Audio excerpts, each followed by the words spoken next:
क्या आप जानते हैं, सबसे गहरे उत्तर अक्सर शब्दों में नहीं होते, बल्कि मौन में छिपे होते हैं। हम दिन भर बोलते हैं, कभी जरूरत से ज्यादा, कभी सिर्फ आदत में। लेकिन क्या कभी रुककर आपने ये सोचा है कि उस मौन में जो कुछ कहा नहीं गया, वहीं असली ज्ञान छिपा है। शुरुआत वहीं से होती है जहां शब्द रुक जाते हैं और मौन बोलने लगता है। मौन का मतलब सिर्फ चुप रहना नहीं होता, यह तो सबसे सतही समझ है। असल में मौन का अर्थ है अपने भीतर उठती हर आवाज को देखना, हर विचार को बिना प्रतिक्रिया के महसूस करना और उस शांति में उतर जाना जहां कुछ कहना बाकी नहीं रह जाता। कभी सोचा है आपकी सबसे ज्यादा ऊर्जा कहां जाती है? शब्दों में, विचारों में या प्रतिक्रियाओं में? मौन उस ऊर्जा को लौटाता है, आपके ही भीतर। मौन का अर्थ सिर्फ बोलना बंद करना नहीं है, बल्कि अपने भीतर की बेचैनी को शांत करना है। जब आप चुप होते हैं तो बाहर का शोर नहीं, भीतर की हलचल सुनाई देती है। विचार, भावनाएं, डर, इच्छा सब सामने आने लगते हैं और तभी मौन एक साधना बन जाता है, शब्दों से परे जाने की साधना। प्राचीन भारत में ऋषि मुनि मौन व्रत करते थे। सप्ताहों, महीनों, यहां तक कि वर्षों तक एक भी शब्द नहीं बोलते थे। क्यों? क्योंकि उन्हें पता था मौन केवल शांति नहीं देता, बल्कि चित्त को स्थिर करता है, बुद्धि को तेज करता है और आत्मा को भीतर से प्रकाशित करता है। क्या आपने कभी सोचा है इतनी कम साधनों में भी वो ऋषि इतने ज्ञानी कैसे थे? क्योंकि उन्होंने भीतर सुना था, मौन के माध्यम से। श्रीमद् भगवद गीता के 6वें अध्याय में भगवान कहते हैं, एकाकी यतचित्तात्मा निराशी अपरिग्रह। अर्थात जो व्यक्ति अकेला रहता है, जिसका चित्त और आत्मा नियंत्रित है, जो इच्छा और संग्रह से मुक्त है, वही सच्चा साधक है। मौन इस अवस्था तक पहुंचने का पहला कदम है। जब हम बोलना बंद करते हैं तो हम अपने भीतर के शोर को पहचानना शुरू करते हैं, और जब वो शोर शांत होता है तभी चित्त और आत्मा का मिलन होता है। आज के समय में हम हर वक्त कुछ न कुछ बोल रहे होते हैं, कभी मोबाइल पर, कभी सोशल मीडिया पर, कभी खुद से ही लगातार बातचीत। लेकिन जरा रुकिए, एक सवाल पूछिए खुद से, क्या आपने कभी शब्दों के बाहर जाकर खुद को सुना है? जिस मौन से आप भागते हैं, शायद वहीं आपकी सबसे सच्ची आवाज छिपी है। शब्द शोर करते हैं, मौन दिशा देता है। एक बार राजा जनक ने ऋषि याज्ञवल्क्य से पूछा, सत्य क्या है? ऋषि मुस्कुराए और मौन हो गए, कोई उत्तर नहीं दिया। राजा कुछ क्षणों तक चुप रहे और फिर बोले, अब समझ आया, कुछ सत्य शब्दों से नहीं, मौन से प्रकट होते हैं। क्या आपने भी कभी ऐसा अनुभव किया है कि किसी की चुप्पी ने शब्दों से ज्यादा कुछ कह दिया हो? मौन कभी कभी सबसे बड़ा उत्तर होता है। मौन हमें हमारी भीतर की आवाज से जोड़ता है, वो आवाज जो भीड़ में दब जाती है, जो रोज की भागदौड़ में सुनाई नहीं देती। जब आप मौन होते हैं तो आपकी अंतरात्मा बोलने लगती है। वो बताती है कहां जाना है, क्या छोड़ना है और कौन सा रास्ता सही है। यह वही मौन है जो भ्रम को काटता है और आपको अपने सत्य के करीब लाता है। क्या आप तैयार हैं उस आवाज को सुनने के लिए जो हमेशा आप ही के भीतर थी? क्या आपने कभी एक पूरा दिन बिना बोले बिताने की कोशिश की है? शुरुआत में बेचैनी होगी, मन कहेगा कुछ बोलो, कुछ कहो, कुछ करो। लेकिन जैसे जैसे घंटे बीतते हैं, एक अलग ही शांति उतरने लगती है, मानो अंदर का कोलाहल भी धीरे धीरे शांत हो रहा हो। आप महसूस करते हैं बिना बोले भी बहुत कुछ सुना जा सकता है और बहुत कुछ समझा जा सकता है। मौन कोई खालीपन नहीं, बल्कि एक नई दुनिया का प्रवेश द्वार है। तो सवाल उठता है, मौन का अभ्यास कैसे करें? शुरुआत छोटे छोटे कदमों से करें। सुबह उठते ही कम से कम 30 मिनट बिना बोले रहें। फोन न देखें, किसी से बात न करें, बस खुद के साथ रहें।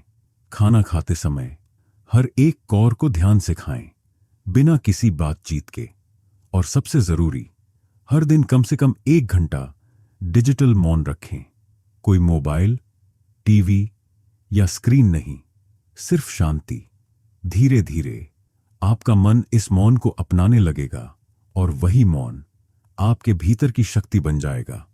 उपनिषदों में कहा गया है, यतो वाचो निवर्तन्ते अप्राप्य मनसा सह, जहां वाणी और मन भी नहीं पहुंच सकते वही परम सत्य है। सोचिए जरा, अगर वाणी और मन भी वहां नहीं पहुंच सकते तो हम वहां कैसे पहुंचें? उत्तर है मौन से। मौन हमें उस गहराई तक ले जाता है जहां शब्द खत्म हो जाते हैं और अनुभूति शुरू होती है। मौन केवल चुप्पी नहीं, वो द्वार है उस सत्य का जो शब्दों में कभी नहीं समा सकता। आजकल हम हर सवाल का जवाब तुरंत देना चाहते हैं। हर बातचीत में सबसे पहले बोलने की होड़ सी लगी रहती है। लेकिन क्या आपने गौर किया है, जो लोग कम बोलते हैं उनके शब्द ज्यादा असर करते हैं? क्यों? क्योंकि उन्होंने बोलने से पहले सोचना सीखा है। क्योंकि उनके शब्दों में मौन की गहराई होती है। मौन से जुड़ा व्यक्ति बोलता कम है, लेकिन जब बोलता है तो लोग ध्यान से सुनते हैं। मौन हमें सिखाता है प्रतिक्रिया देना नहीं, उत्तर देना।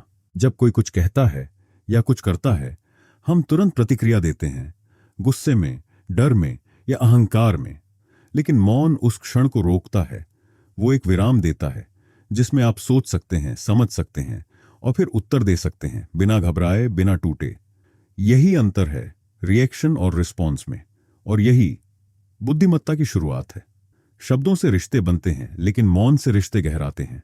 कभी किसी अपने के साथ सिर्फ बैठे हों, बिना कुछ कहे, बस साथ, और फिर भी सब कुछ कह दिया हो। यही है मौन की शक्ति। मौन उस स्पेस को जन्म देता है जहां समझदारी पनपती है, जहां हम सामने वाले को सुनते नहीं, महसूस करते हैं। क्या आपके रिश्तों में ऐसा मौन है, या बस शब्दों का आदान प्रदान? क्या आपने कभी ध्यान दिया है, प्रकृति हमेशा मौन में रहती है। नदी बहती है बिना शोर मचाए, चांद उगता है बिना घोषणा के, फूल खिलते हैं बिना कुछ कहे, और फिर भी ये सब कुछ कह जाते हैं। प्रकृति का मौन हमें सिखाता है कि जरूरी नहीं हर बात कही जाए, कुछ बातें सिर्फ जी जाती हैं। मौन में शांत, सहज और पूर्ण। गुरु नानक देव जी ने कहा था, सुनिए सिद्ध पीर सुरनाथ, यानी जो भीतर की आवाज को सुनता है, जो मौन में उतरता है, उसे सिद्ध, पीर और देवता भी प्रणाम करते हैं। क्योंकि मौन सिर्फ चुप्पी नहीं है, वो एक चेतना है, एक ऐसा अंतरंग स्पेस जहां आत्मा खुद से जुड़ती है, बिना किसी माध्यम के। क्या आप तैयार हैं उस सुनने की कला को अपनाने के लिए, जो शब्दों से नहीं, मौन से शुरू होती है? मौन डर को पिघला देता है, क्योंकि डर अधिकतर शब्दों से ही जन्म लेता है। अगर मैं ये बोलूं तो क्या होगा? अगर मैंने चुप रहकर कुछ खो दिया तो? ऐसे ही हजारों सवाल मन में शोर मचाते हैं। लेकिन जब आप मौन होते हैं तो ये सारे सवाल धीरे धीरे फीके पड़ने लगते हैं। आप खुद को उस डर से अलग देख पाते हैं। मौन डर को देखने की ताकत देता है, और जब आप डर को देख लेते हैं, वो डर डर नहीं रहता। एक छोटा सा प्रयोग कीजिए। जब कोई आपको चोट पहुंचाए, कड़वे शब्द कहे या अपमान करे, तो तुरंत जवाब मत दीजिए। बस 10 सेकंड मौन रहिए। देखिए क्या होता है। मन शांत होता है, दिल की धड़कन धीमी होती है और गुस्सा धीरे धीरे बह जाता है। मौन उस पल को बदल देता है जिसमें आप टूट सकते थे, उसी में आप मजबूत हो जाते हैं। क्या आप अगली बार ये 10 सेकंड का मौन आजमाएंगे? लोग अक्सर सोचते हैं कि मौन कमजोरी है, कि जो बोल नहीं पाता वही चुप रहता है। लेकिन सच ये है, मौन एक अभ्यास है, भीतर की शक्ति को जगाने का अभ्यास। जब आप बोलने की शक्ति रखते हुए भी मौन रहते हैं, तो वही मौन आपकी सबसे बड़ी ताकत बन जाता है। क्योंकि मौन तब तक मौन नहीं होता जब तक उसमें जागरूकता ना हो, और जब जागरूकता जुड़ जाती है तो मौन साधना बन जाता है। कबीरदास जी ने कहा था, मौनम सर्वार्थ साधनम, अर्थात मौन हर उद्देश्य को साध सकता है। जहां शब्द हार जाते हैं वहां मौन काम आता है। जहां बहस थक जाती है वहां मौन समाधान बन जाता है। मौन आपको उस जगह ले जाता है जहां न तो तर्क की जरूरत होती है और न ही प्रमाण की। क्या आपने कभी किसी स्थिति को सिर्फ मौन रहकर पार किया है? अगर नहीं, तो एक बार आजमा कर देखिए। मौन सिर्फ चुप्पी नहीं, चमत्कार है। तो अगली बार जब जीवन का शोर बढ़ जाए, जब सब कुछ उलझा हुआ लगे, जब भीतर और बाहर दोनों में हलचल हो, तो खुद से एक सवाल पूछिए, क्या मुझे सच में कुछ बोलना है या सिर्फ मौन होकर देखना है? क्योंकि मौन में शक्ति है, मौन में स्पष्टता है और मौन में ही आत्मा का स्पर्श छुपा है। मौन सिर्फ चुप रहना नहीं है, ये अपने भीतर उतरने का एक आमंत्रण है। क्या आप उस मौन को स्वीकार करने के लिए तैयार हैं? अगर इस यात्रा में कहीं एक क्षण भी आपके भीतर कुछ हिला हो, कुछ शांत हुआ हो, तो बस कुछ पल मौन रहिए, शब्दों को जाने दीजिए और उस शांति को महसूस कीजिए जो सिर्फ अनुभव से आती है, ना कि बोलने से। मौन की साधना सीखने से ज्यादा जीने की चीज है। अगर आपको यह अनुभव सार्थक लगा हो तो वीडियो को लाइक कीजिए, कमेंट में अपने अनुभव बताइए और चैनल को सब्सक्राइब करना न भूलें। मिलते हैं अगले ज्ञान यात्रा में। तब तक मौन में उतरते रहिए और खुद से जुड़ते रहिए।